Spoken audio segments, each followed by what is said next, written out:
Good evening, Lisa. Thank you very much for joining us. Reading through the press statement, it is very clear that while there are massive economic concerns and repercussions from what we're doing around the lockdown, the priority is, it's an agreement, has to remain the health of South Africans. Am I correct in my understanding of the statement? Absolutely. Now tell me, there were some discussions about relieving some pressure, things that could be opened up economically that won't necessarily cause risk. And obviously, one of the big issues is alcohol, but there's a lot of pros and cons around that. Was that expressly discussed in that meeting today?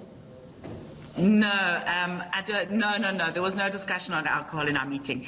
I think more importantly was there a recognition that there would have to be a gradual relaxation of the lockdown, and that there are a number of discussions happening between the social partners about how that should happen and what criteria needs to be put into place before there can be a relaxation of a lockdown in a particular sector. There's obviously an acknowledgement that sectors are different, that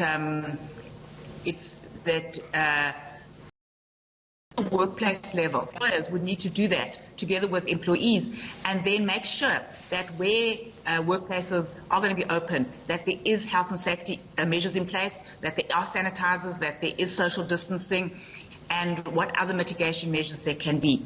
A big issue of concern of social partners is obviously transport.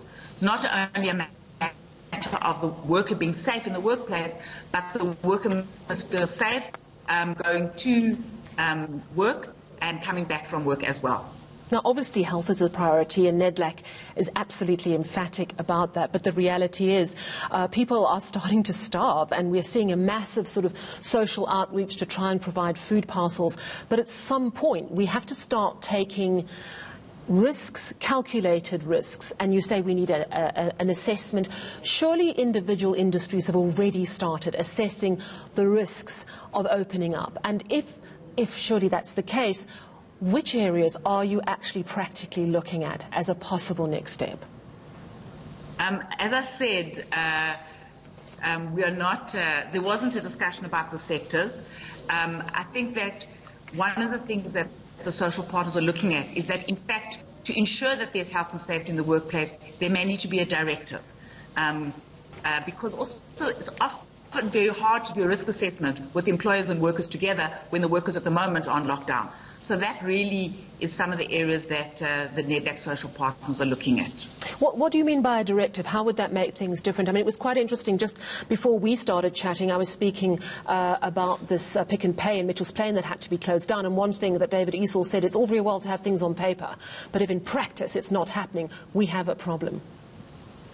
I think that is an important issue, and that is why it's very important that there should be both policing and self-regulation by trade unions, as well as an ongoing role for example, the Department of Labour's inspectors. All right. Now, our line is really not great, but Lisa, I just want to ask you, what is the very next step that Nedlac is taking, and how soon might we see some fruit from this meeting? Well, obviously, this was a part of a consultation of the President that the President will be taking back to the structures in government that are deciding about the next steps. For Nedlac, there's ongoing work in ensuring that the COVID-19 TERS benefit is implemented and workers are able to get so that they don't have to be laid off or retrenched.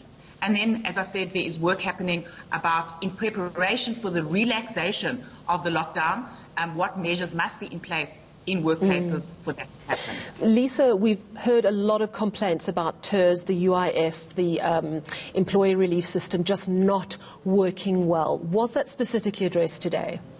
It definitely was addressed. Concerns were raised both by business and labour.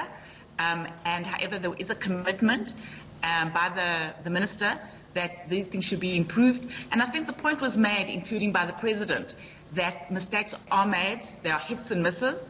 And yes, this is new. It's new to everybody. It's a massive undertaking that has been made by the government.